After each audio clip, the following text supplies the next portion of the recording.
जब गांव वाले उसके खेत देखते तो सब कहते, रामू तुमने तो कमाल कर दिया। रामू मुस्कुराकर कहता, कमाल तो धरती माँ करती है, हम तो बस सेवा करते हैं। लेकिन जिंदगी कभी आसान नहीं होती।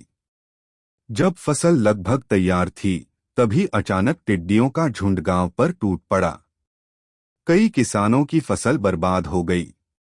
रामू भी डर गया। उसने जल्दी से गांव वालों को बुलाया। सबने मिलकर धुआं किया, ढोल पीटे और टिड्डियों को भगाने की कोशिश की।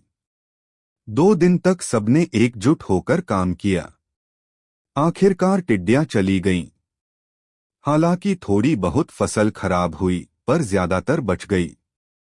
इस घटना ने गांव के लोगों को सिखाया कि एकता में शक्ति है।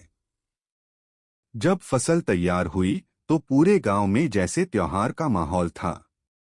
सुनहरी गेहूं की बालियां हवा में झूम रही थीं। रामू ने अपने बच्चों को खेत दिखाया और कहा, देखो बेटा, यही असली सोना है। इसे उगाने के लिए पसीना बहाना पड़ता है। फसल बेचकर रामू ने अपने पुराने कर्ज चुकाए और अपने बच्चों की पढ़ाई के लिए पैसे अलग रखे।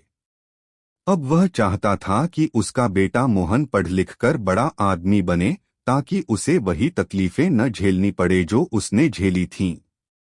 गांव के सरपंच ने पंचायत सभा में रामू की तारीफ करते हुए कहा, रामू ने दिखा दिया कि मेहनत, धैर्य और नई तकनीक अपनाने से किसान अपनी किस्मत बदल सकता है।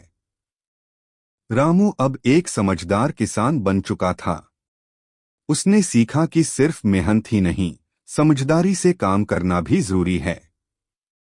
उसने अपने खेत में फसल चक्रीकरण शुरू किया, जिससे मिट्टी की उपजाऊ शक्ति बनी रहे।